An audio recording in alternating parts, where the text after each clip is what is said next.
नमस्कार दोस्तों, स्वागत है आप सभी का आपके अपने इस यूट्यूब चैनल बाय एमडी धीवर पर। सो दोस्तों, आज का जो हमारा क्लास होने वाला है वो क्लास नंबर 7 होने वाला है। और आज की क्लास का जो हमारा विषय रहने वाला है वो हिंदी भाषा। और आज की क्लास का जो हमारा टॉपिक रहने वाला है वो मैराथन क्लास फर्स्ट रहने वाला है। क्यों? सबसे पहले आप लोग ये जान लीजिए कि हम लोगों ने अब तक की आप लोग का हिंदी भाषा में जितनी भी क्लास लेना, अब तक की 6 क्लास मैंने आप लोगों का लिया था, जिसमें टॉपिक वाइज आप लोग को कवर करा था। 2-3 टॉपिक एक ही क्लास में कवर करा दिया रहा था, लेकिन बीच में ना हम लोग इसका क्लास को बंद कर दिए थे। तो क्या करेंगे अब हम लोग ना कि इसके भी मैराथन क्लास को ना कंटिन्यू करेंगे, क्योंकि आप लोगों के पास अभी ना 4-5 दिनों का टाइम है। तो इस 4-5 दिनों में मैं क्या करूँगा, आप लोगों के लिए ना एक दिन में कम से कम 2 से 3 क्लास लेकर के आऊँगा, वो भी मैराथन क्लास सभी विषय का। ठीक है, तो आप लोग को क्या करना है, आप लोग को केवल ध्यानपूर्वक पढ़ना है और पढ़ करके उसका आंसर देना है। आप लोग के लिए ना यही मैराथन है और यही आप लोगों का टेस्ट सीरीज़ है। ठीक है, मेरे आंसर देने से पहले आपको क्या करना है, आपको खुद से आंसर देने हैं और उसके बाद मिलाना है कि आपका कितना आंसर सही हो रहा है। जितना प्रैक्टिस करोगे अभी के डेट में आप लोग ना, उतना ही ज़्यादा आप लोग के लिए फ़ायदेमंद होने वाला है। तो इस क्लास में आज हम लोग क्या करेंगे, आज की क्लास में मैं आप लोगों के लिए ना टोटल 40 प्रश्न लेकर आ रहा हूँ। कितना? तो 40 प्रश्न लेकर आ रहा हूँ। और मेरे आंसर देने से पहले आप खुद आंसर देने की कोशिश कीजिएगा। ठीक है, इससे क्या होगा ना, इससे आप लोग का जो प्रैक्टिस होगा ना वो बेटर तरीके से हो पाएगा।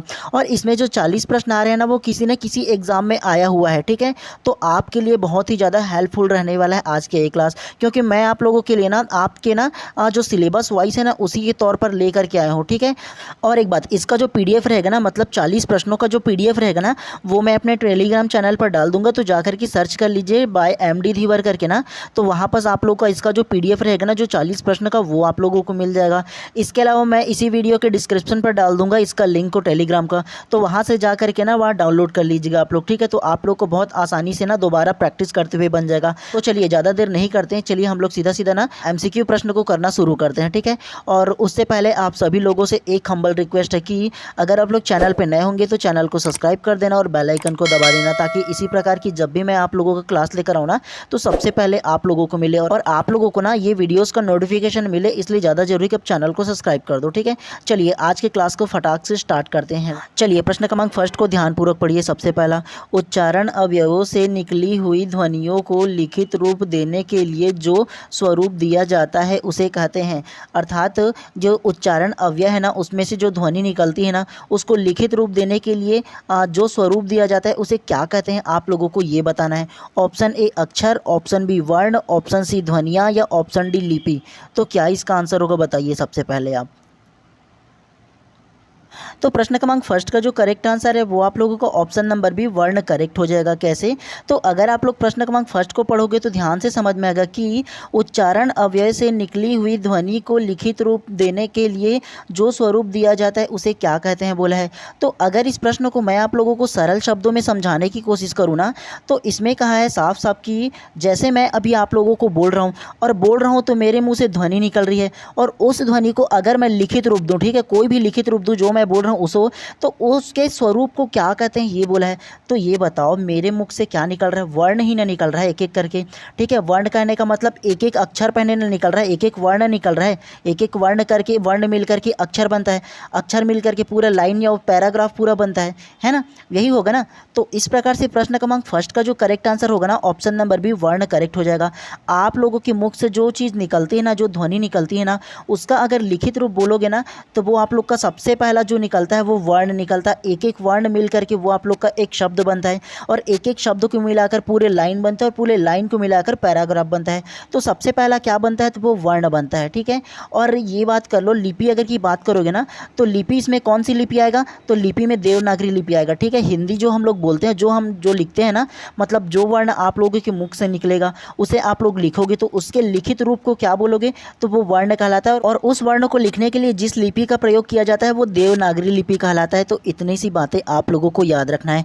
तो इस प्रकार से प्रश्न क्रमांक फर्स्ट का जो करेक्ट आंसर होगा ना, वो आप लोग का ऑप्शन नंबर भी करेक्ट हो जाएगा। ठीक है, अब आप लोग के मन में ये नहीं होना चाहिए कि ये 2024 का प्रश्न है सर, तो ऐसे प्रश्न नहीं आएगा, 2024 का नहीं आएगा। लेकिन जो मैं समझा रहा हूँ उसे आप लोग समझने की कोशिश करो, प्रश्न घुमा करके दिया जा सकता है। ठीक है, तो समझ जा रहोगे एक बार में ना, तो आप लोगों को दोबारा तो इसमें दिक्कत नहीं होगा। तो इसलिए इस प्रकार के प्रश्नों को मैं ले करके आता हूँ। ठीक है, चलिए नेक्स्ट प्रश्न को फिर से करते हुए चलते हैं। तो ध्यान ध्यानपूर्वक आप लोग पढ़िएगा, ठीक है। चलिए प्रश्न क्रमांक दूसरा को ध्यानपूर्वक पढ़िए। प्राण तत्व की मात्रा के आधार पर व्यंजन वर्णों के भेद होते हैं। Option A 2, option B 3, option C 4 या ऑप्शन डी 8। तो क्या इसका आंसर होगा बताइए। तो प्रश्न क्रमांक 2 का जो करेक्ट आंसर है वो आप लोग का ऑप्शन नंबर 2 करेक्ट हो जाएगा। कैसे? तो अगर आप लोगों ने ना मेरा पिछला क्लास को नहीं देखा होगा ना, तो हिंदी का जो मैंने प्लेलिस्ट में डाल के रखा है ना, तो सबसे पहला क्लास को जाकर के आप देखोगे ना, तो मैंने आप लोग का हिंदी में जितने भी जो व्यंजन है और जो वर्ण है उसको प्रॉपर तरीके से बहुत अच्छे से समझाया हुआ है। तो अगर आप लोगों ने नहीं देखा होगा ना, तो उसको जा करके पहले देख लीजिए, ठीक है। और अगर मैं प्रश्न क्रमांक दूसरा का आंसर दो कैसे आया वो अगर कि मैं बताऊँ ना, तो देखिए प्राण तत्व की मात्रा के आधार पर व्यंजन वर्ण के भेद पूछा है, और व्यंजन वर्ण को ना प्राण तत्व के आधार पर ना 2 भाग में बांटा गया है। कौन कौन सा? तो सबसे पहला जो होगा वो आप लोग का अल्प प्राण हो जाएगा। क्या होगा? तो अल्प प्राण हो जाएगा। और दूसरा जो होगा वो आप लोग का हो जाएगा महाप्राण। क्या हो जाएगा? तो महाप्राण हो जाएगा। पहला अल्प प्राण और दूसरा महाप्राण हो जाएगा। इस प्रकार से व्यंजन वर्ण के ना 2 भेद होते हैं, मतलब प्राणत्व के आधार पर ना व्यंजन वर्ण के 2 भेद होते हैं। कौन कौन सा? तो अल्प प्राण और महाप्राण, ठीक है। तो इस प्रकार से प्रश्न क्रमांक 2 का जो करेक्ट आंसर होगा ना, वो आप लोग का ऑप्शन नंबर ए 2 करेक्ट हो जाएगा। तो इतनी सी बातें आप लोगों को याद रखना है, ठीक है। चलिए नेक्स्ट प्रश्न को फिर से पढ़ते हुए चलते हैं, तो ध्यानपूर्वक पढ़िएगा, ठीक है। आप लोग मेरे आंसर देने से पहले खुद आंसर देने की कोशिश कीजिए, प्रैक्टिस कीजिए आप लोग, ठीक है। और इन 4-5 दिनों में जितना ज़्यादा प्रैक्टिस करोगे उतना ज़्यादा आप लोग के लिए बेहतर होगा, और आप लोगों का जो निर्णय लेने की जो क्षमता है वो बढ़ेगा। इसलिए मैं बोलता हूँ कि मेरे आंसर देने से पहले खुद दीजिए, ठीक है। चलिए प्रश्न क्रमांक 3 को ध्यानपूर्वक पढ़ते हैं। जिन स्वरों का उच्चारण केवल मुख से होता है उन्हें कहते हैं। ऑप्शन ए अनुनासिक, ऑप्शन बी स्वतंत्री, ऑप्शन सी निर्नुनासिक या ऑप्शन डी अनुस्वार। तो क्या इसका आंसर होगा बताइए। तो प्रश्न क्रमांक 3 का जो करेक्ट आंसर होगा वो आप लोग का ऑप्शन नंबर सी निर्नुनासिक करेक्ट हो जाएगा। कैसे? तो प्रश्न क्रमांक 3 क्या क्या है, ध्यानपूर्वक पढ़ो। सबसे पहला, जिन स्वरों का उच्चारण केवल मुख से होता है उन्हें कहते हैं। मतलब केवल मुख से होता है, मतलब कोई स्वर अगर आप लोग बोलोगे, कोई बात बोलोगे ना, तो केवल वो ध्वनि जो है ना वो मुंह से निकलेगा, ठीक है। उन्हें क्या कहते हैं? तो उन्हें निर्नुनासिक कहते हैं। तो ये बात आप लोगों को याद रखना है। तो इस प्रकार से प्रश्न क्रमांक 3 का जो करेक्ट आंसर होगा ना, ऑप्शन नंबर सी करेक्ट हो जाएगा। उसके अलावा बाकी को भी आप लोगों को बता देता हूं ताकि आप लोगों को किसी प्रकार की कंफ्यूजन न रहे। ऑप्शन नंबर ए को देखो। सबसे पहला ये जो अनुनासिक लिखा है ना, अनुनासिक का मतलब ये होता है कि जिन स्वरों का उच्चारण नाक और मुंह दोनों से आप लोग का जो स्वर निकलेगा ना उसे अनुनासिक कहते हैं। ये बात आप लोगों को याद रखना है, ठीक है। उसके अलावा ऑप्शन नंबर डी जो अनुस्वार लिखा है उसके बारे में थोड़ा सा जान लो। अनुस्वार क्या होता है? यह स्वर के बाद आने वाला व्यंजन होता है। क्या होता है? तो वह यह स्वर के बाद आने वाला व्यंजन होता है, और इसे देवनागरी लिपि में ये जो डॉट होता है ना, मतलब ये जो पूर्ण विराम होता है ना, इसके रूप में लिखा जाता है, ठीक है। तो ये बात आप लोगों को याद रखना है। उसके अलावा मैं बता दूं आप लोगों को, ये जो ऑप्शन नंबर बी जो स्वतंत्री जो है ना, इसका क्या मतलब होता है? स्वतंत्री का मतलब ये होता है कि जीवों के गले में उपस्थित एक अंग जिससे जीव ध्वनि निकलती है उसे स्वतंत्री कहते हैं। क्या? तो जीवों के गले में उपस्थित एक अंग जिससे जीव ध्वनि निकलती है उसे स्वतंत्री कहते हैं, ठीक है। तो इतनी बातें आप लोगों को याद रखनी है, ठीक है। इस प्रश्न क्रमांक 3 के बारे में आप लोगों को कंफ्यूजन नहीं होना है। ये निर्नुनासिक, अनुनासिक और अनुस्वार, इन तीनों में तो खासतौर से नहीं होना है, ठीक है। आप लोग को इतनी सी बातें याद रखनी है। चलिए नेक्स्ट प्रश्न को फिर से पढ़ते हुए चलते हैं। चलिए प्रश्न क्रमांक 4 को ध्यानपूर्वक पढ़िए। उचित वर्तनी युक्त शब्द का चयन कीजिए। मतलब इन चारों जो ऑप्शन है ना उसमें सही वर्तनी से क्या लिखा गया है ये बताना है। मतलब सही वर्तनी कहने का मतलब ये है कि बाकी 3 इसमें गलत टाइप से लिखा होगा। हो सकता है मात्रा के अनुसार गलत होगा, किसी प्रकार से गलत होगा, और एक जो होगा केवल वही सही होगा। तो वही को बताना है। ऑप्शन नंबर ए सहानुभूति, ऑप्शन नंबर बी सहानुभूति, ऑप्शन नंबर सी ये भी सहानुभूति लिखा है, और ऑप्शन नंबर डी सहानुभूति। इसमें ना 3 गलत है और एक सही है, उसे आप लोगों को पहचानना। ये मात्रा संबंधी त्रुटि है, ठीक है। तो आप लोग को बताना है इसमें सही कौन सा है, तो जल्दी बताइए। तो प्रश्न क्रमांक 4 का जो करेक्ट आंसर है उसको बताने से पहले एक बात मैं आप लोगों को बता दूं, ये प्री डीलेट 2024 में पूछा गया है। एक तो ये है, दूसरा ये बता दूं कि इसमें ना आप लोग का ए और सी जो सहानुभूति दोनों लिखा है ना वो दोनों के दोनों सही हैं। अब आप लोग बोलोगे ये किस प्रकार का ऑप्शन है सर, तो मैं बता दूँ इसको 2024 में पूछा गया था और व्यापम द्वारा इसे विलोपित कर दिया गया था। तो आप लोगों को क्या करना है, अगर आप लोग को पता है कि इसमें दोनों के दोनों प्रश्न सही हैं तो कोई भी एक को आप लोगों को टिक मारना है। आप लोग को ब्लैंक छोड़ना बिल्कुल भी नहीं है। अगर इसको छोड़ छोड़ दोगे ना तो आप लोग को वैसे भी नंबर नहीं मिलने वाला। लेकिन अगर आप लोग दोनों में से कोई एक का टिक मार करके चले जाओगे, जबकि आपको पता है कि दोनों के दोनों सही हैं, फिर भी आप लोग एक को करेक्ट मार दो ना भाई, क्योंकि देखो व्यापम अगर विलोपित करेगा तो आप लोग का 1 नंबर बोनस मार्क्स देंगे, या तो नहीं देंगे तो किसी को भी नहीं देंगे, तो ये भी आप लोग का करेक्ट हो जाएगा। और अगर आप लोग टिक नहीं मारोगे तो वो तो वैसे भी आप लोग का नंबर नहीं मिलने वाला है, ठीक है। तो आप लोग को इसी प्रकार से दोनों में से कोई भी एक को टिक मार देना है, ठीक है। और देखो इसमें क्या बोला है, उचित वर्तनी युक्त शब्द का चयन कीजिए। तो उचित वर्तनी शब्द जो है ना वो ए और सी दोनों सेम टू सेम है, देख लो, ठीक है। तो इस प्रकार से प्रश्न क्रमांक 4 का जो करेक्ट आंसर है ना वो आप लोग का ऑप्शन नंबर ए और सी दोनों करेक्ट हो जाएगा। तो दोनों में से कोई भी एक को आप लोगों को लेना है, ठीक है। चलिए नेक्स्ट प्रश्नों को फिर से करते हुए चलते हैं हम लोग।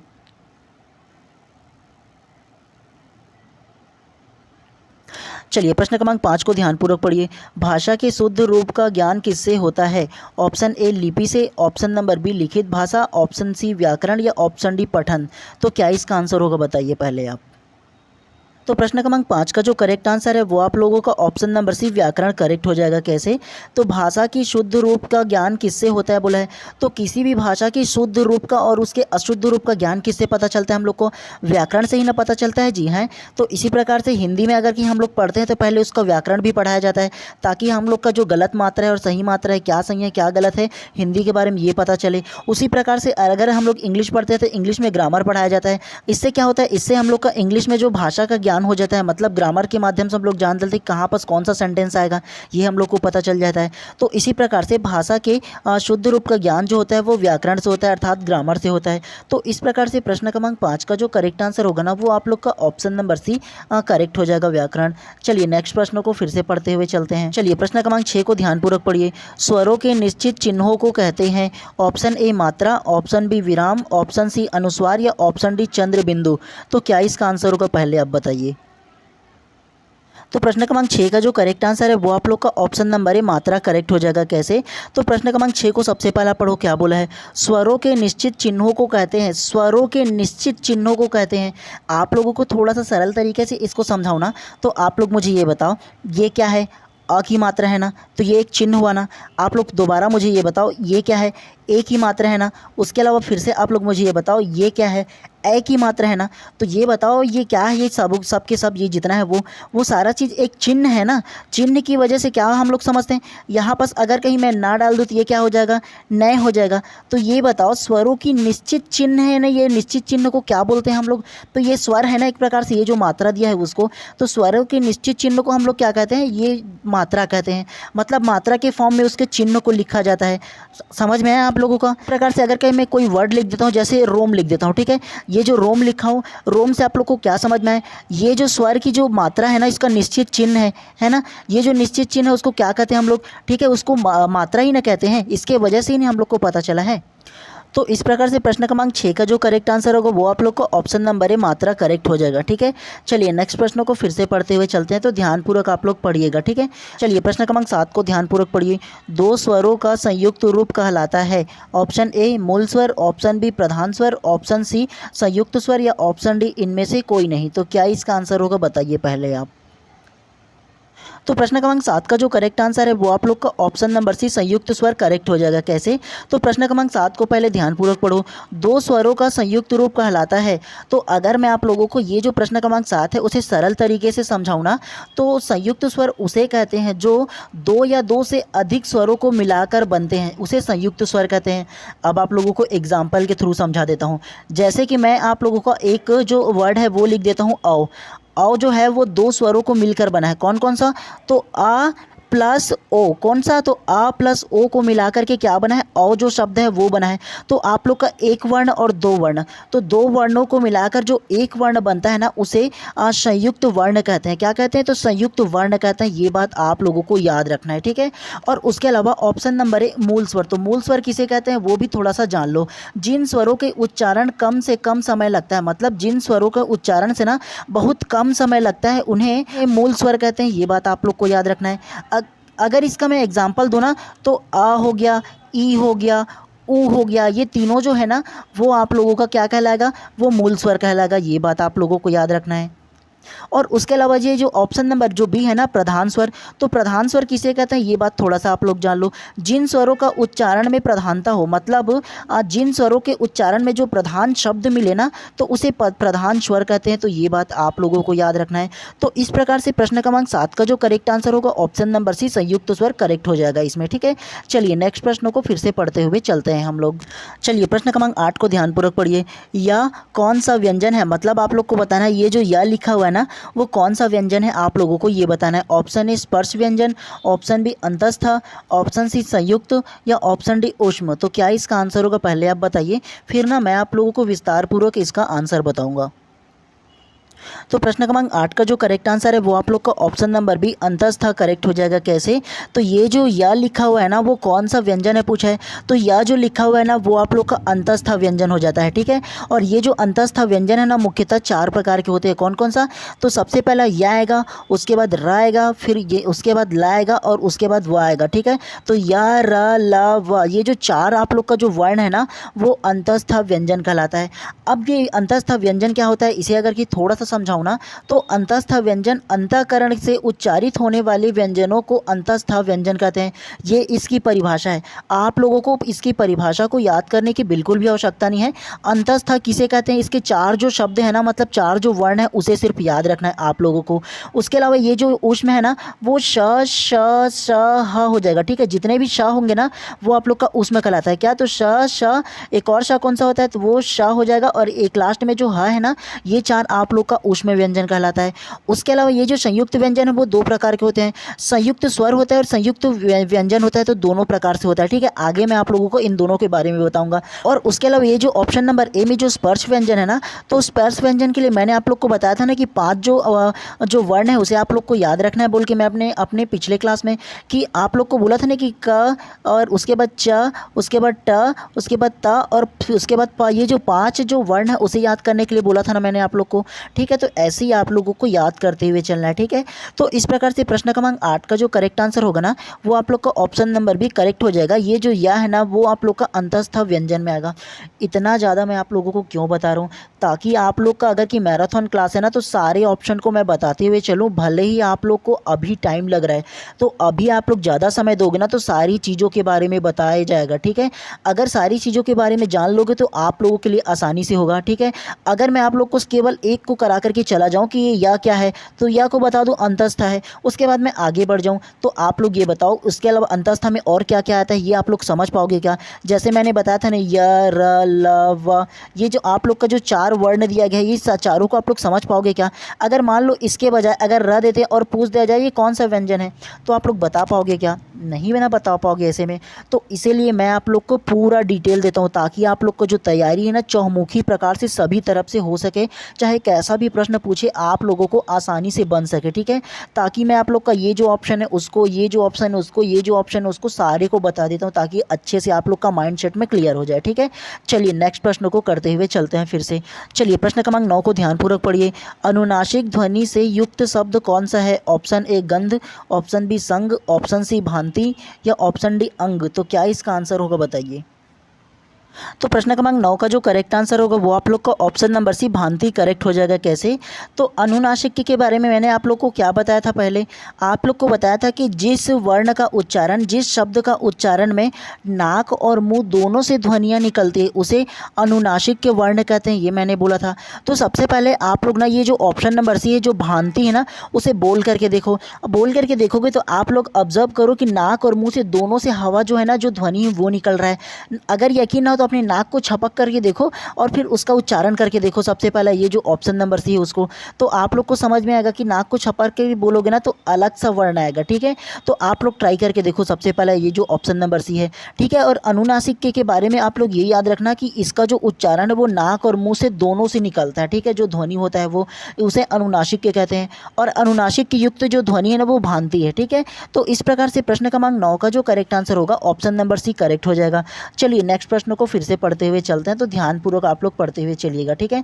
चलिए प्रश्न क्रमांक 10 को ध्यानपूर्वक पढ़िए। इनमें से अंतस्थ व्यंजन कौन सा है? ऑप्शन ए सा, ऑप्शन बी ठा, ऑप्शन सी या ऑप्शन डी ज। तो क्या इसका आंसर होगा बताइए। तो अब भी मैंने आप लोगों को प्रश्न क्रमांक 8 में बताया था कि अंतस्थ व्यंजन में कौन कौन सा आता है, तो आप लोग से ये जो प्रश्न है वो गलत नहीं होने चाहिए, ठीक है। तो क्या इसका आंसर होगा बताइए पहले आप। तो प्रश्न क्रमांक 10 का जो करेक्ट आंसर होगा वो आप लोग का ऑप्शन नंबर सी या करेक्ट हो जाएगा। कैसे?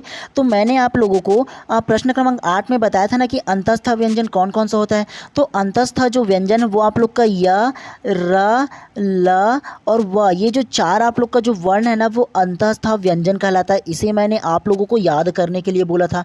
इसका क्या परिभाषा ये याद मत रखो, लेकिन अंतस्थ व्यंजन कौन कौन सा है ये आप लोग याद रखो, क्योंकि इसी प्रकार से प्रश्न आप लोगों के एग्जाम में पूछे जाते हैं, ठीक है। देखना चाहो तो सीजी व्यापम 2022 का जो टेट है ना उसमें पूछा गया है, तो क्या जरूरी है कि इसमें नहीं पूछा जाएगा। तो याद रखो इन चारों शब्दों को, ठीक है।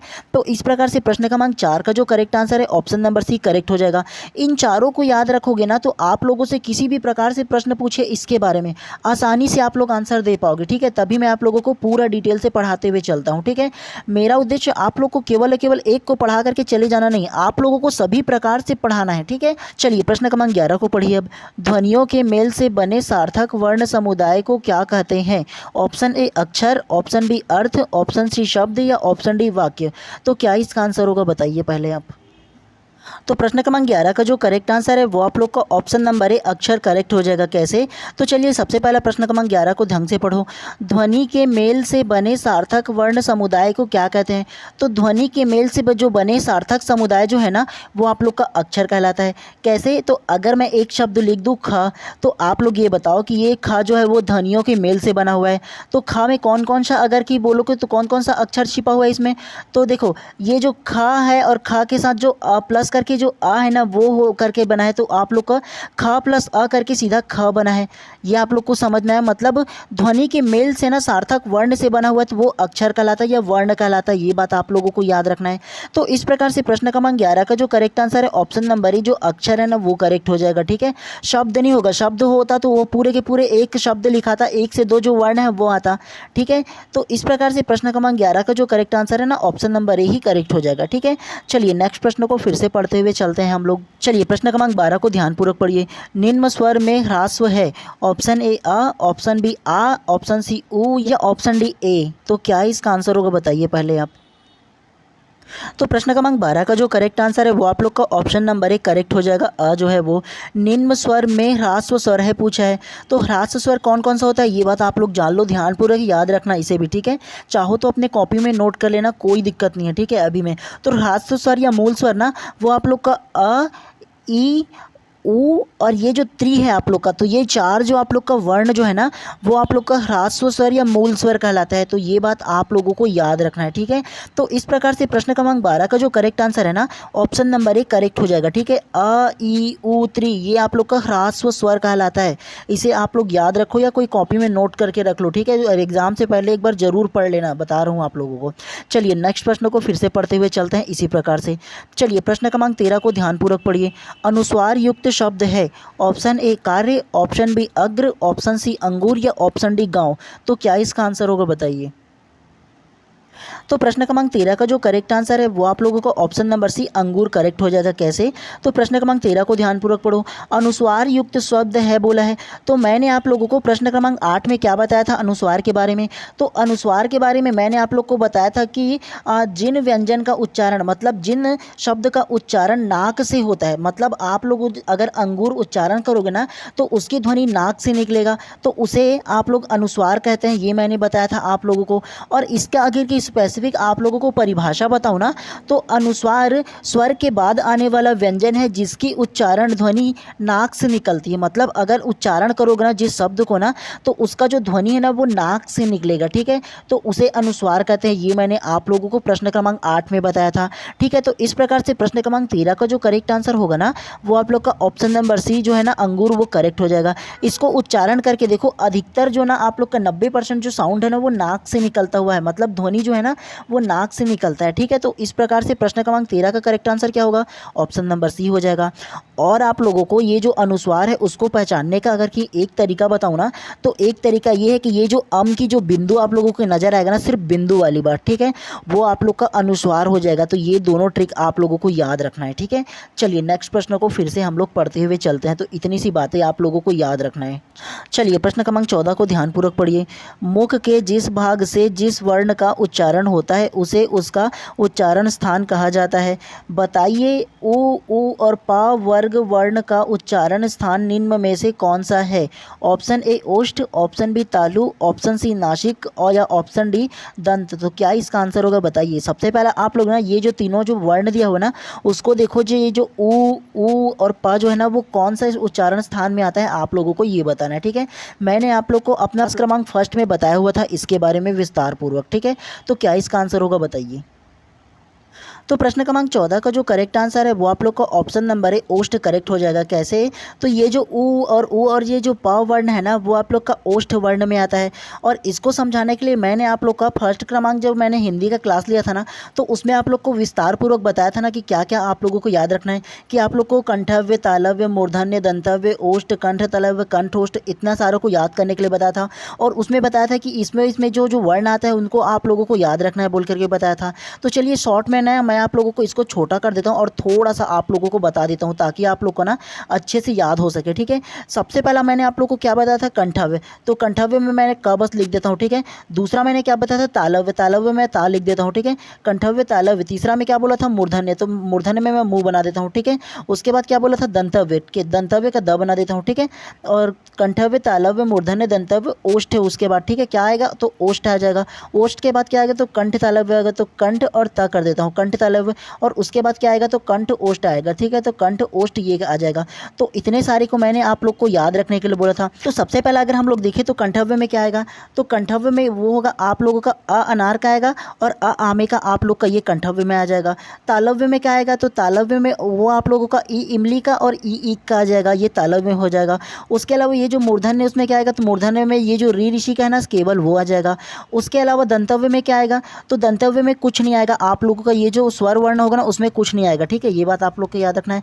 उसके अलावा ये जो ओष्ठ है तो ओष्ठ में क्या आएगा? तो ओष्ठ में आप लोगों का ओ उल्लू का आएगा और बड़ा वाला जो उ उल्लू है वो दोनों आ जाएगा, ये बात आप लोग को याद रखना है।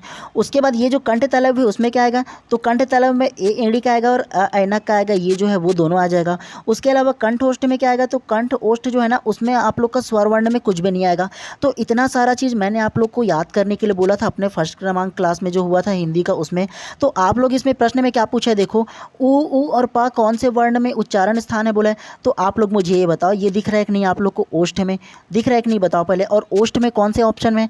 ऑप्शन नंबर ए ओष्ठ होगा। तो इस प्रकार से आप लोगों को सभी को याद करना है बोल करके मैंने आप लोग को बताया था। ठीक है, तो ये जो देखो ऐसे अगर कि याद रखोगे ना तो एक लाइन से आप लोग एग्जाम में पूरा लिख लोगे तो आसानी से आप लोग को याद रह जाएगा। इसका याद रखने का तरीका सबसे पहले ये जो आप लोग का है ना उसको याद रख लो, उसके बाद इसको लिख लिख कर देख लो तो आप लोग का ट्राई भी हो जाएगा।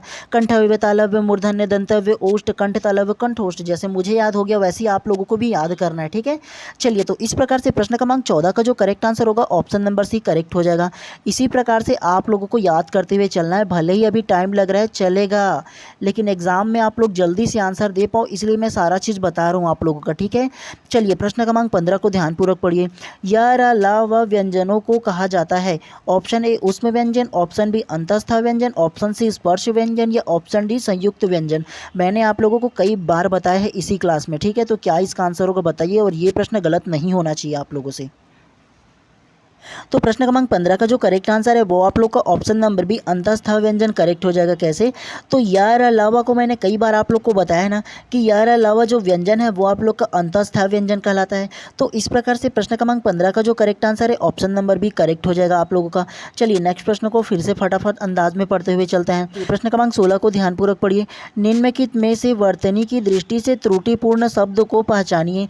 मतलब इसमें जो गलत जो शब्द लिखा है उसे आप लोगों को बताना है। ऑप्शन ए आशीर्वाद, ऑप्शन बी विद्रूप, ऑप्शन सी लवण्य या ऑप्शन डी कुमुदनी। तो क्या इसमें गलत लिखा हुआ है ये आप लोगों को बताना है वर्तनी की दृष्टि से, मतलब मात्रा की दृष्टि से। तो क्या गलत है बताइए इसमें।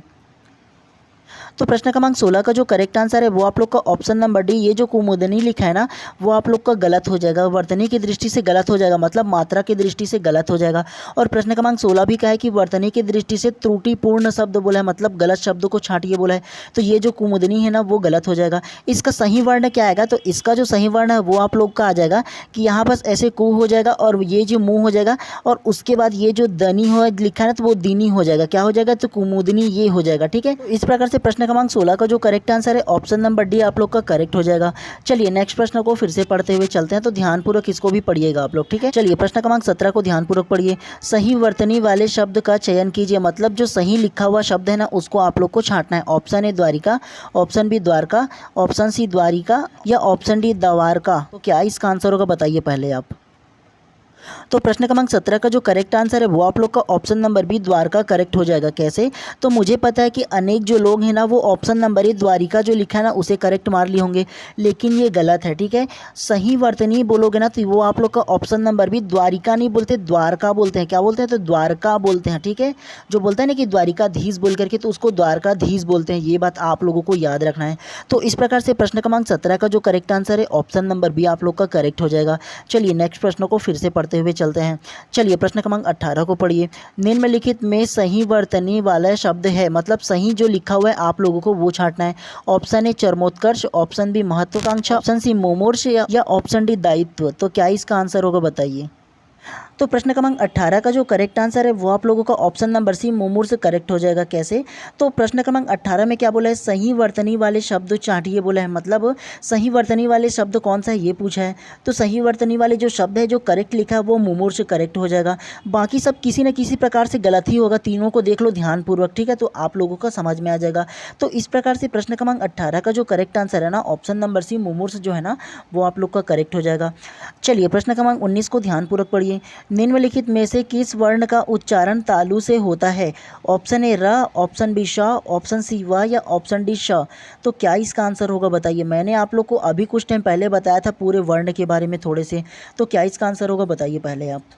तो प्रश्न क्रमांक 19 का जो करेक्ट आंसर है वो आप लोग को ऑप्शन नंबर डी श करेक्ट हो जाएगा। कैसे, तो मैंने आप लोगों को अपने पिछले क्लास में क्लास क्रमांक फर्स्ट में आप लोगों को बताया था कि इस प्रकार के जो वर्ण होते हैं ना, जो कंठव्य, तालव्य, मूर्धन्य, दंतव्य, ओष्ठ, तो कौन कौन सा वर्ण इसमें आता है मैंने आप लोग को डिटेल पूर्वक बताया हुआ है। तो उस क्लास को जा करके देख लीजिए ना, तो उसमें आप लोग को बेहतरीन तरीके से समझ में आ जाएगा एक बार में। ठीक है, तो मैंने क्या बताया था, कंठव्य, तालव्य, मूर्धन्य, दंतव्य, ओष्ठ करके जो व्यंजन वर्ण जो आते हैं वो कौन कौन से आते हैं। इसके लिए बताया था कि क, च, ट, त, प। क्या, तो क, च और ट, त और प करके याद रखने के लिए मैंने बोला था, कई प्रकार से आप लोगों को बोला था कि नहीं। तो अगर उस क्लास को देख लोगे ना तो इस प्रकार की प्रश्न आप लोगों से आसानी पूर्वक बन जाएगा। ठीक है, तो इस प्रकार से प्रश्न क्रमांक 19 का जो करेक्ट आंसर है ऑप्शन नंबर डी करेक्ट हो जाएगा। क्योंकि देखो अभी आप लोग का मैराथन क्लास चल रहा है, तो मैं आप लोग को फटाफट अंदाज में बताते हुए चल रहा हूँ, उसको बताऊंगा तो और बहुत ज़्यादा लेट हो जाएगा। तो डायरेक्ट आप लोग ना उसी क्लास में जा करके देख लोगे ना, इस क्लास के बाद देख लोगे ना, तो आप लोग से बहुत ज़्यादा मदद मिल जाएगा आप लोगों को। ठीक है, चलिए अब हम लोग नेक्स्ट प्रश्न को करते हुए चलते हैं। इस प्रकार के प्रश्न ना आप लोग का उसको देखोगे तो समझ में आ जाएगा। ठीक है, चलिए प्रश्न क्रमांक 20 को ध्यानपूर्वक पढ़िए। अनुनासिक ध्वनि का उच्चारण स्थान होता है। ऑप्शन ए नासिक, ऑप्शन बी मुख, ऑप्शन सी ओठ या ऑप्शन डी मुख एवं नासिक। तो क्या इसका आंसर होगा बताइए। तो प्रश्न क्रमांक 20 का जो करेक्ट आंसर होगा वो आप लोग का ऑप्शन नंबर डी मुख एवं नासिका करेक्ट हो जाएगा। कैसे, तो ये जो अनुनासिक जो ध्वनि है ना उसका उच्चारण स्थान क्या होता है, मैंने आप लोग को बताया था ना कि ये जो अनुनासिक जो ध्वनि है उसका जो उच्चारण वो मुख एवं नाक दोनों से होता है।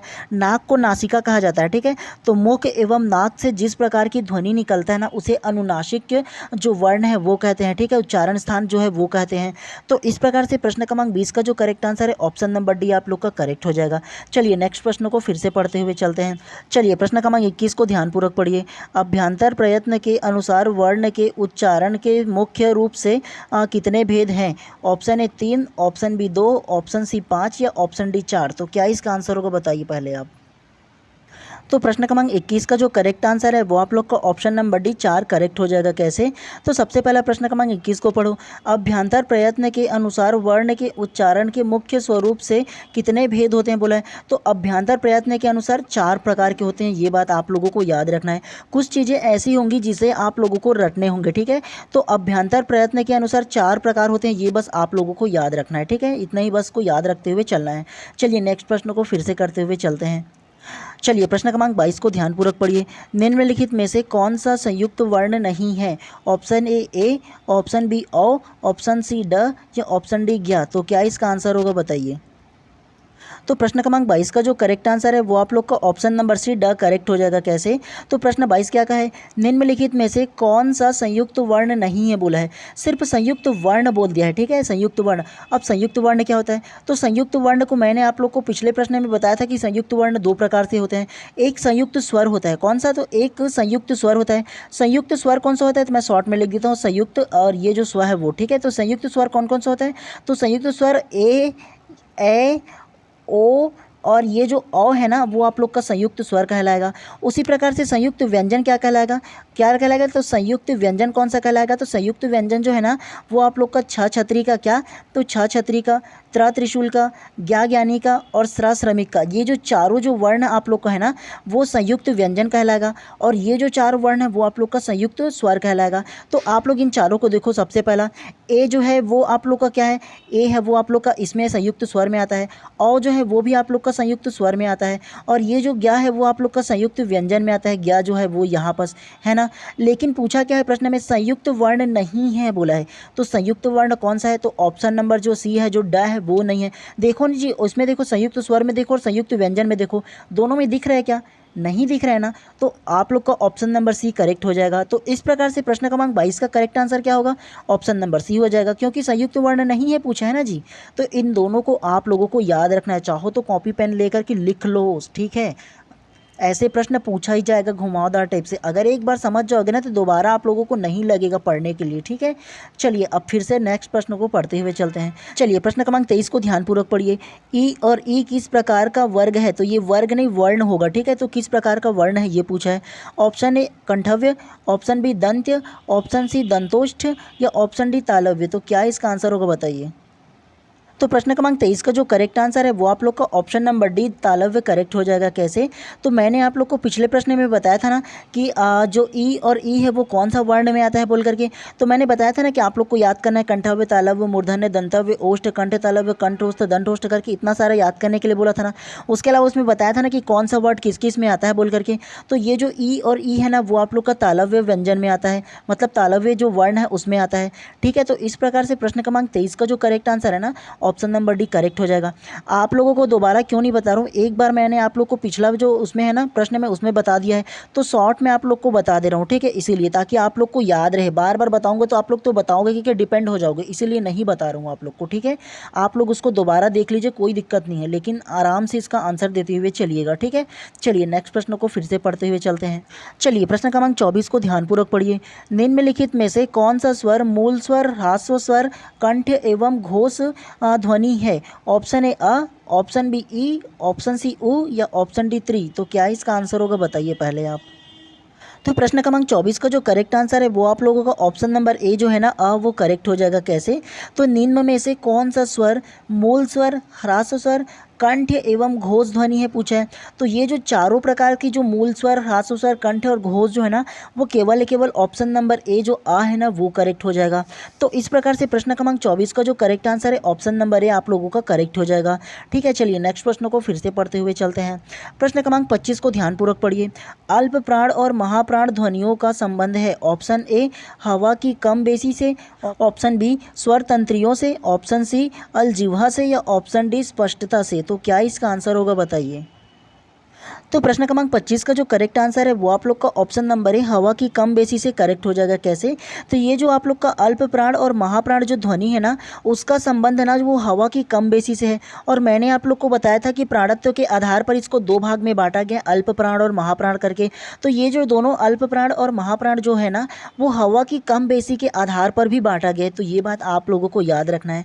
तो इस प्रकार से प्रश्न क्रमांक 25 का जो करेक्ट आंसर होगा ना वो आप लोग का ऑप्शन नंबर ए जो है ना वो करेक्ट हो जाएगा। चलिए नेक्स्ट प्रश्न को फिर से पढ़ते हुए चलते हैं, तो ध्यानपूर्वक इसको भी आप लोग पढ़िएगा, ठीक है। चलिए प्रश्न क्रमांक 26 को ध्यानपूर्वक पढ़िए। ए स्वर का प्रकार है, जो ये जो ए है ना वो कौन सा प्रकार है स्वर का आप लोगों को ये बताना है। ऑप्शन ए ह्रास्व स्वर, ऑप्शन बी दीर्घ स्वर, ऑप्शन सी मूल स्वर या ऑप्शन डी संयुक्त स्वर। तो क्या इसका आंसर होगा बताइए पहले आप। तो प्रश्न क्रमांक 26 का जो करेक्ट आंसर है वो आप लोग का ऑप्शन नंबर डी संयुक्त स्वर करेक्ट हो जाएगा। कैसे? तो मैंने आप लोग को इसी क्लास में पिछला प्रश्न में क्या बताया था कि ये जो संयुक्त स्वर है वो कितने प्रकार के होते हैं बोला था। तो मुख्यतः 4 प्रकार के होते हैं। कौन कौन सा होता है? तो मैंने बताया था आप लोग के लिए ए ओ और क्या बताया था? औ बताया था। क्या बताया था? तो ए ओ औ जो है ना वो आप लोग का संयुक्त स्वर है, ये बताया था। तो इस प्रकार से प्रश्न क्रमांक 26 का जो करेक्ट आंसर है ऑप्शन नंबर डी करेक्ट हो जाएगा। ये जो ए है ना वो कौन सा प्रकार का स्वर है बोला है, तो वो आप लोग का संयुक्त स्वर में आ जाएगा। बताया था ना मैंने आप लोग को कि संयुक्त स्वर और संयुक्त व्यंजन अलग अलग 2 प्रकार के होते हैं बोल करके 4 मैंने बताया था आप लोगों को। तो इस प्रकार से प्रश्न क्रमांक 26 का करेक्ट आंसर क्या होगा? ऑप्शन नंबर डी आप लोग का संयुक्त स्वर हो जाएगा। इन चारों को आप लोगों को याद रखना है, ठीक है। चलिए अब फिर से हम लोग नेक्स्ट प्रश्न को करते हुए चलते हैं। चलिए प्रश्न क्रमांक 27 को ध्यानपूर्वक पढ़िए। ओष्ठ ध्वनि है तो आप लोगों को बताना है इसमें जो ऑप्शन दिया ना, option A, option B, option C या ऑप्शन डी, इस चारों ऑप्शन में से बताना है कि ओष्ठ ध्वनि कौन सा है, आप लोगों को ये बताना है, ठीक है। तो बताइए जल्दी से क्या इसका आंसर होगा। तो प्रश्न क्रमांक 27 का जो करेक्ट आंसर है वो आप लोग का ऑप्शन नंबर बी प फ ब भ म जो है ना वो करेक्ट हो जाएगा। कैसे? तो मैंने आप लोग को पिछले क्लास में बताया था, मतलब अपना जो क्लास क्रमांक फर्स्ट था उसमें बताया था कि आप लोगों को क्या याद करना है। तो आप लोगों को याद करना है कि बोला था ना कि मैंने ये जो आप लोग का कंठव्य, तालव्य, मूर्धन्य, दंतव्य, ओष्ठ, कंठ तालव्य, कंठोष्ठ, इतने सारे को याद करने के लिए बोला था। उसके अलावा आप लोगों को बोला था ना कि आप लोग को याद रखना है कि क च ट त प, ये जो पाँचों है उसको याद रखना बोला था। क्या याद करना है? तो क, उसके बाद च, उसके बाद ट, उसके बाद त और उसके बाद प को याद रखना बोला था। और इसके अंदर क्या आएगा? कंठव्य, तालव्य, मूर्धन्य, दंतव्य, ओष्ठ, ये पांचों आ जाएगा बोला था। तो देखिए पूछा क्या है? ओष्ठ पूछा है। तो ओष्ठ किस में आ रहा है? तो कंठव्य, तालव्य, मूर्धन्य, दंतव्य, ओष्ठ 5वां नंबर में आ रहा है, प से शुरू हो रहा है। तो प फ ब भ म जो है वो आप लोग का ऑप्शन नंबर भी करेक्ट हो जाएगा। जैसे क को बताते तो क ख ग घ अंगा च छ ज झ ञ ट ठ द ध अड़ा त थ द ध न और प फ ब भ म, ये करके बताया था। और एक लाइन से आप लोग इसको याद रख लोगे ना, कंठव्य, तालव्य, मूर्धन्य, दंतव्य, ओष्ठ, कंठ तालव्य, कंठोष्ठ, इतना को ना, तो आप लोग आराम से इसका आंसर दे पाओगे, ठीक है। तो इसलिए ज़्यादा जरूरी कि आप लोग याद रखो इसको, ठीक है। तो इस प्रकार से प्रश्न क्रमांक 27 का जो करेक्ट आंसर है ऑप्शन नंबर बी आप लोगों का करेक्ट हो जाएगा। चलिए नेक्स्ट प्रश्न को फिर से पढ़ते हुए चलते हैं, तो ध्यानपूर्वक आप लोग पढ़ते हुए चलिएगा, ठीक है। प्रश्न क्रमांक 28 को ध्यानपूर्वक पढ़िए। मात्रा के आधार पर स्वर के मुख्य कितने भेद होते हैं? Option A 1, option B 2, option C 3 या ऑप्शन डी 4। तो क्या इसका आंसर होगा बताइए। तो प्रश्न क्रमांक 28 का जो करेक्ट आंसर है वो आप लोग का ऑप्शन नंबर सी 3 करेक्ट हो जाएगा। कैसे? तो मात्रा के आधार पर स्वर के मुख्य कितने भेद होते हैं बोले, तो मात्रा के आधार पर जो स्वर के मुख्य भेद है ना वो 3 प्रकार के होते हैं। अब आप लोगों के मन में सवाल आ गया कि सर कौन कौन सा। तो सबसे पहला याद रखो ह्रास्व स्वर। क्या? तो ह्रास्व स्वर सबसे पहला है। दूसरा में वो आप लोग को होगा दीर्घ स्वर। क्या? तो दीर्घ स्वर हो जाएगा, दीर्घ स्वर जो होता है वो। और तीसरा में क्या होगा? तो तीसरा में आप लोग का लुप्त स्वर हो जाएगा। क्या हो जाएगा? तो वो आप लोग का लुप्त स्वर हो जाएगा। मैं बोल दे रहा हूँ, सिर्फ उसे आप लोग याद रखिएगा। पहला कौन सा होगा? ह्रास्व स्वर हो जाएगा। क्या? तो ह्रास्व स्वर पहला हो जाएगा। दूसरा दीर्घ स्वर होगा और तीसरा जो होगा वो लुप्त स्वर होगा, ठीक है। तो मात्रा के आधार पर 3 प्रकार से भेद होते हैं इसको, तो इतना बातें आप लोगों को याद रखना है। तो इस प्रकार से प्रश्न क्रमांक 28 का जो करेक्ट आंसर है ऑप्शन नंबर सी आप लोग का करेक्ट हो जाएगा। चलिए नेक्स्ट प्रश्न को फिर से पढ़ते हुए चलते हैं। प्रश्न क्रमांक 29 को ध्यानपूर्वक पढ़िए। निम्नलिखित में से वृत्तमुखी स्वर है? ऑप्शन ए आ, ऑप्शन बी उ, ऑप्शन सी ए या ऑप्शन डी ई। तो क्या इसका आंसर होगा बताइए। तो प्रश्न क्रमांक 29 का जो करेक्ट आंसर है वो आप लोग का ऑप्शन नंबर बी करेक्ट हो जाएगा। कैसे? तो प्रश्न क्रमांक 29 में कहा है कि वृत्तमुखी स्वर पूछा गया है। और वृत्तमुखी स्वर को मैं आप लोगों को सरल तरीके से समझाऊँ ना, तो जिन वर्णों के उच्चारण से आपका जो मुख है, मतलब आपका जो मुंह है वो गोलाकार हो, मतलब वृत्त के आकार में जो बने ना, उसे वृत्तमुखी कहते हैं, ठीक है। और वृत्तमुखी स्वर कौन सा है? तो ऑप्शन नंबर बी आप लोग का जो ऊ है वो वृत्तमुखी स्वर है। आप लोग एक बार उच्चारण करके देखो, ऊ, आप लोग का जो मुंह है वो गोलाकार बन रहा है ना। उसके अलावा और कौन कौन सा वृत्तमुखी स्वर है ये बात आप लोग जान लो। सबसे पहला ये जो ऊ है वो है। उसके अलावा ये जो बड़ा ऊ है वो भी आप लोग का उच्चारण करने से वृत्तमुखी बनेगा। उसके अलावा आप लोगों का ये जो ओ है वो भी बनेगा।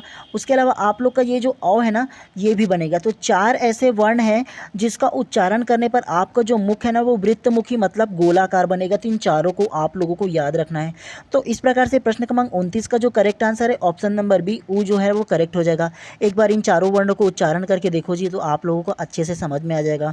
ठीक है, चलिए नेक्स्ट प्रश्न को फिर से पढ़ते हुए चलते हैं, तो ध्यानपूर्वक आप लोग पढ़िएगा। प्रश्न क्रमांक 30 को ध्यानपूर्वक पढ़िए। ह, म, व एवं र वर्णों का उच्चारण स्थान की दृष्टि से सही क्रम है। ऑप्शन ए ओष्ठ मूर्धन्य दंतव्य ओष्ठ, ऑप्शन बी कंठ ओष्ठ दंतोष्ठ मूर्धन्य, ऑप्शन सी मूर्धन्य कंठव्य दंतोष्ठ ओष्ठ, या ऑप्शन डी दंतोष्ठ ओष्ठ कंठ या मूर्धन्य। तो क्या इसका आंसर होगा बताइए। इन चारों जो वर्ण है ना, उसको देखो, जो सीक्वेंस बाय सीक्वेंस है ना, तो सेम सीक्वेंस बाय सीक्वेंस इसके आंसर को भी आप लोगों को बताना है। ऐसे ही प्रश्न पूछा जाएगा। अब जैसे ही इसमें दिया गया है ना व्याख्यात्मक तरीके से, ऐसे ही पूछा जाएगा आप लोगों से, कोई एक नहीं पूछा जाएगा। ठीक है, तो ध्यानपूर्वक बताइए क्या इसका आंसर होगा। तो प्रश्न क्रमांक 30 का जो करेक्ट आंसर है वो आप लोगों का ऑप्शन नंबर बी कंठव्य ओष्ठ दंतोष्ठ मूर्धन्य करेक्ट हो जाएगा। कैसे, तो सबसे पहला अगर आप लोग ना ये जो है हा कौन से वर्ण में आता है, तो वो आप लोग का कंठव्य में आता है। और उसके बाद ये जो म है वो कौन से वर्ण में आता है, तो वो आप लोग का ओष्ठ में आता है। उसके अलावा ये जो व है वो कौन से में आता है, तो वो आप लोग का दंतोष्ठ में आता है। उसके अलावा ये जो र है वो कौन से में आता है, तो वो आप लोग का मूर्धन्य में आता है। इन चारों जो उच्चारण स्थान है इसमें आता है। तो एक एक करके सीक्वेंस बाय सीक्वेंस आप लोग को बताया गया है। ठीक है, और इस प्रकार के प्रश्न को आप लोग को कैसे सॉल्व करना है, तो इसके लिए मैंने आप लोगों को अपना जो क्लास क्रमांक फर्स्ट है, मतलब हिंदी का ना, अगर मैंने प्लेलिस्ट बना दिया है, और अगर आप लोग फर्स्ट क्लास को मेरा देखोगे ना, तो उसमें इन सारी चीज़ को किस प्रकार से बताना है मैं आप लोग को विस्तार पूर्वक बता दिया हूँ। ठीक है, तो बार बार आप लोगों को इसे याद करने की आवश्यकता नहीं पड़ेगा। और आज का जो क्लास है ना, उस सारे क्लास के जो प्रश्न है ना, केवल आप लोग ना मेरा फर्स्ट जो क्लास है हिंदी का ना, उसको देखोगे तो एक ही बार में आप लोग का क्लियर हो जाएगा। ठीक है, इन सारे प्रश्नों को बनाने का जो तरीका है उसको। ठीक है, तो इस प्रकार से प्रश्न क्रमांक 30 का जो करेक्ट आंसर है ऑप्शन नंबर बी जो है ना वो करेक्ट हो जाएगा। इस क्लास के लास्ट में जाकर के देख लेना अगर नहीं देखे होंगे तो। ठीक है, मैंने आप लोग को सरल तरीके से बताया था ना कि कंठव्य तालव्य मूर्धन्य दंतव्य ओष्ठ जितने भी है किस प्रकार से सीक्वेंस बाय सीक्वेंस आप लोग को जमाना है, सारी चीज़ को मैं बताया हुआ हूँ। ठीक है, चलिए नेक्स्ट प्रश्न को फिर से पढ़ते हुए चलते हैं। अब हम लोग ये प्रश्न क्रमांक 31 को ध्यानपूर्वक पढ़िए।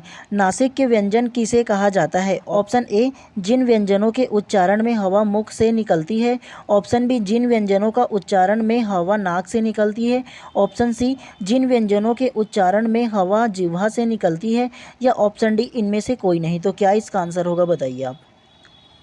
तो प्रश्न क्रमांक 31 का जो करेक्ट आंसर है वो आप लोगों का ऑप्शन नंबर बी जिन व्यंजनों का उच्चारण हवा नाक से निकलती है करेक्ट हो जाएगा। मैंने आप लोगों को कई बार बताया है कि ये जो नासिक के व्यंजन है वो किसे कहते हैं। तो नासिक के व्यंजन उसे कहते हैं जिसका जो ध्वनि ना उच्चारण करते हुए जो हवा जो नाक से निकलता है ना, उसे नासिक के व्यंजन कहते हैं। उसके अलावा मैंने आप लोग को अनुनासिक के बारे में बताया था। क्या बताया था, तो अनुनासिक के बारे में बताया था आप लोगों को। अनुनासिक के बारे में क्या बताया था कि जिन ध्वनि का उच्चारण हवा नाक और मुंह दोनों से निकलेगा उसे अनुनासिक के व्यंजन कहते हैं। मतलब अनुनासिक के जो वर्ण है वो कहते हैं। और उसके अलावा नासिक के व्यंजन केवल नाक से जो ध्वनि निकलेगा उसे नासिक के व्यंजन कहेंगे। इन दोनों बातों का जो डिफरेंस है उसे आप लोगों को याद रखना है। ठीक है, तो इस प्रकार से प्रश्न क्रमांक 31 का जो करेक्ट आंसर है ऑप्शन नंबर बी आप लोग का करेक्ट हो जाएगा। भले ही आप लोग को अभी टाइम लग रहा है वो चलेगा यार, मैं बार बार बोल रहा हूँ, अभी प्रैक्टिस कीजिए जितना ज़्यादा हो सके, बाद में आप लोग को एग्जाम में तकलीफ नहीं होगा। ठीक है, चलिए प्रश्न क्रमांक 32 को पढ़िए। नासिक व्यंजन है ऑप्शन ए वर्ण वर्ग का प्रथम वर्ण, ऑप्शन बी वर्ण वर्ग का पंचम वर्ण, ऑप्शन सी वर्ण वर्ग का तृतीय वर्ण, या ऑप्शन डी वर्ण वर्ग का द्वितीय वर्ण। तो क्या इसका आंसर होगा, एटलीस्ट गेस तो कीजिए क्या इसका आंसर होगा।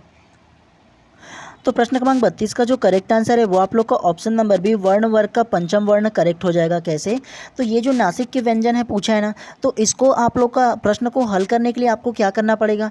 सबसे पहला आप लोग को याद करना पड़ेगा कंठव्य तालव्य मूर्धन्य दंतव्य ओष्ठ कंठ तालव्य कंठोष्ठ, इतना जो है ना उसको याद करना पड़ेगा। उसके अलावा मैंने आप लोग को बताया था क च ट त और प के बारे में बताया था। मतलब क ख ग घ अंगा, च छ ज झ इया, ट ठ ड ढ अड़ा, त थ द ध न और प फ ब भ म, ये इसके बारे में मैंने आप लोग को बताया था। ठीक है, इसमें 5-5 जो वर्ण होते हैं वो आते हैं सभी में, इन सारे में। और ये जो 5-5 वर्ण होते हैं जिसका ये 5वां वर्ण जो आएगा ना, जैसे क ख ग घ यहाँ पर अंगा आ जाएगा, च छ ज झ यहाँ पर इया आ जाएगा, ट ठ ड ढ यहाँ पर अड़ा आ जाएगा, त थ द ध यहाँ पर न आ जाएगा और प फ ब भ म यहाँ पर म आ जाएगा।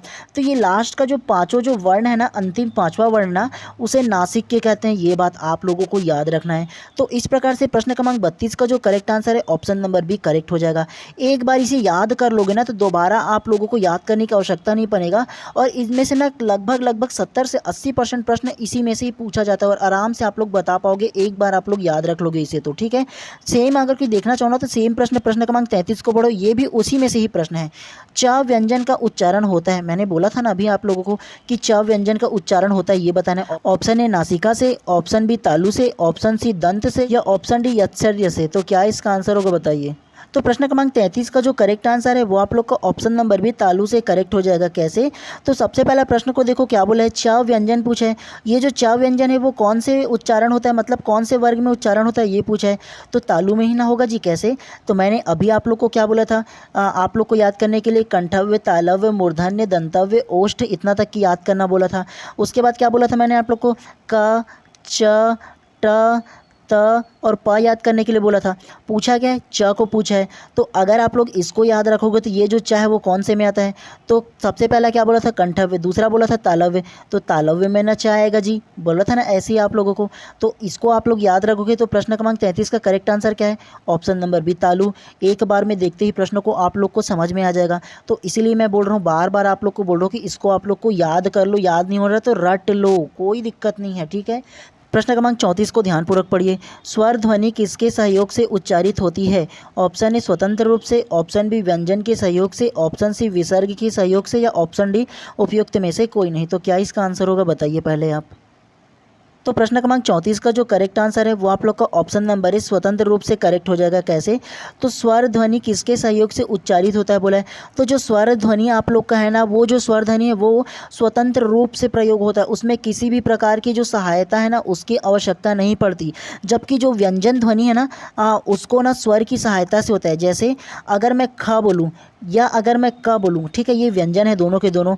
क में कौन कौन सा छिपा हुआ है, तो क धन क्या छुपा है, अ जो छिपा हुआ है।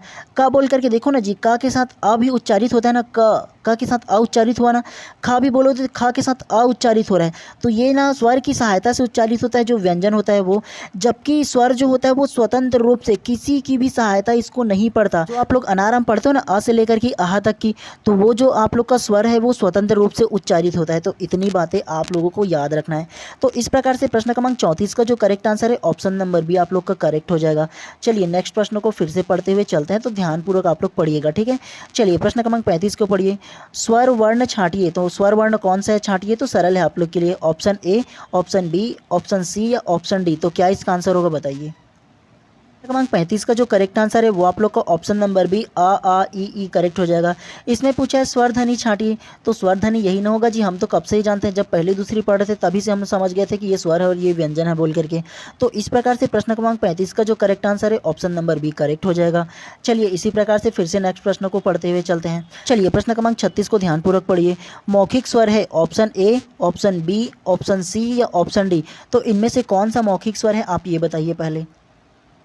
तो प्रश्न क्रमांक 36 का जो करेक्ट आंसर है वो आप लोग का ऑप्शन नंबर बी आ ई जो है ना वो करेक्ट हो जाएगा। कैसे? तो इसमें पूछा है मौखिक स्वर पूछा है, तो मौखिक स्वर आप लोगों का आ ई है, ये बात आप लोगों को याद रखना है। तो इस प्रकार से प्रश्न क्रमांक 36 का जो करेक्ट आंसर है ना ऑप्शन नंबर बी आप लोग का करेक्ट हो जाएगा। चलिए नेक्स्ट प्रश्न को फिर से पढ़ते हुए चलते हैं हम लोग। चलिए प्रश्न क्रमांक 37 को ध्यानपूर्वक पढ़िए। अनुस्वार है ऑप्शन ए स्वर के बाद आने वाला व्यंजन, ऑप्शन बी संज्ञा के बाद आने वाला व्यंजन, ऑप्शन सी मात्रा के बाद आने वाला व्यंजन या ऑप्शन डी वर्ण के बाद आने वाला व्यंजन। तो क्या इसका आंसर होगा बताइए पहले आप। प्रश्न क्रमांक 37 का जो करेक्ट आंसर है वो आप लोगों का ऑप्शन नंबर है स्वर के बाद आने वाला व्यंजन करेक्ट हो जाएगा। तो इसमें पूछा है अनुस्वार, और अनुस्वार के बारे में मैंने आप लोग को इसी क्लास में जो प्रश्न क्रमांक 2 था उसमें मैंने आप लोग को बताया था कि अनुस्वार क्या होता है। तो अनुस्वार जो होता है वो स्वर के बाद आने वाला जो व्यंजन होता है उसे अनुस्वार कहते हैं, मैंने आप लोग को बताया था। तो इस प्रकार से प्रश्न क्रमांक 37 का जो करेक्ट आंसर है ऑप्शन नंबर ए आप लोग का करेक्ट हो जाएगा। चलिए नेक्स्ट प्रश्न को फिर से पढ़ते हुए चलते हैं। ये प्रश्न क्रमांक 38 को ध्यानपूर्वक पढ़िए। निम्नलिखित स्वरों के कंठ तालव्य स्वर है, ऑप्शन ए अ, ऑप्शन बी ई, ऑप्शन सी उ या ऑप्शन डी ए। तो क्या इसका आंसर होगा बताइए पहले आप। तो प्रश्न क्रमांक 38 का जो करेक्ट आंसर है वो आप लोग का option number D A correct हो जाएगा। कैसे? तो इसमें पूछा है स्वरों के कंठ तालव्य स्वर है बोला है, मतलब ये जो कंठ तालव्य स्वर है वो कौन सा है पूछा है, तो ऑप्शन नंबर डी ए ना हो जाएगा जी। मैंने आप लोग को बताया था ना कंठव्य तालव्य मूर्धन्य दंतव्य याद करना है बोल करके, तो उसे याद करोगे और उसका जो स्वर वर्ण और व्यंजन वर्ण को याद करने के लिए बोला था तो उसे याद कर लोगे तो ये आप लोग के लिए आसान हो जाएगा। ठीक है, जो इस प्रकार से प्रश्न क्रमांक 38 का जो करेक्ट आंसर होगा, जो पूछा है कि तालव्य व्यंजन है, तो तालव्य व्यंजन आप लोगों का ऑप्शन नंबर डी करेक्ट हो जाएगा। ठीक है, चलिए नेक्स्ट प्रश्न को फिर से पढ़ते हुए चलते हैं। चलिए प्रश्न क्रमांक 39 को ध्यानपूर्वक पढ़िए। निम्नलिखित व्यंजनों में अघोष, ऊष्म एवं महाप्राण है, तो आपको बताना है कि अघोष, ऊष्म एवं महाप्राण कौन सा है। ऑप्शन ए श, ऑप्शन बी द, ऑप्शन सी म या ऑप्शन डी ब। तो क्या इसका आंसर होगा बताइए। तो प्रश्न क्रमांक 39 का जो करेक्ट आंसर है वो आप लोग का ऑप्शन नंबर ए जो शाह है ना वो करेक्ट हो जाएगा। कैसे? तो प्रश्न क्रमांक 39 में कहा गया है कि व्यंजनों में अघोष, ऊष्म एवं महाप्राण पूछा है, तो अघोष एवं ऊष्म एवं जो महाप्राण है ना वो आप लोग का ऑप्शन नंबर ए शाह जो है वो करेक्ट हो जाएगा। तो इस प्रकार से प्रश्न क्रमांक 39 का जो करेक्ट आंसर है ऑप्शन नंबर ए करेक्ट हो जाएगा। तो चलिए आज की क्लास के अंतिम प्रश्न को ध्यानपूर्वक पढ़िएगा, ठीक है, और उसका आंसर देने की कोशिश कीजिएगा आप लोग। चलिए प्रश्न क्रमांक 40 को ध्यानपूर्वक पढ़िए। निम्नलिखित में से लघु स्वर कौन सा है। ऑप्शन ए आ, ऑप्शन बी ए, ऑप्शन सी 3 या ऑप्शन डी उपयुक्त सभी। तो क्या इसका आंसर होगा बताइए। तो प्रश्न क्रमांक 40 का जो करेक्ट आंसर है वो आप लोग का ऑप्शन नंबर सी जो 3 है ना वो करेक्ट हो जाएगा। कैसे? तो प्रश्न क्रमांक 40 में पूछा गया है कि लघु स्वर कौन सा है बोल करके, और जो लघु स्वर है वो आप लोग का ऑप्शन नंबर सी जो 3 है वो करेक्ट हो जाएगा। अब आप लोगों के मन में सवाल आएगा कि सर ये लघु स्वर क्या होता है। तो लघु स्वर का मतलब ही होता है कि जिन वर्णों के उच्चारण में कम समय लगता है, मतलब थोड़े से समय लगता है ना, उसको हम लोग लघु स्वर कहते हैं। तो इस प्रकार से प्रश्न क्रमांक 40 का जो करेक्ट आंसर है ऑप्शन नंबर सी जो 3 है ना वो करेक्ट हो जाएगा। तो चलिए आज की क्लास को यहीं पर समाप्त करते हैं, और अगर आप लोग चैनल पर नए होंगे तो चैनल को सब्सक्राइब कर देना और बेल आइकन को दबा देना, ताकि इसी प्रकार की जब भी मैं आप लोगों का क्लास लेकर आऊँ ना तो सबसे पहले आप लोगों को नोटिफिकेशन मिले। और नोटिफिकेशन मिले इसलिए ज़्यादा ज़रूरी है कि आप चैनल को सब्सक्राइब कर दो। और इसका जो PDF रहेगा वो मैं अपने टेलीग्राम चैनल पर ना ये वीडियो अपलोड होने के 2 घंटे बाद डाल दूँगा, ठीक है, ताकि आप लोग पहले इससे देख लो और उसके बाद खुद से प्रैक्टिस करो, तो आप लोग का प्रैक्टिस से आसानी हो। ठीक है।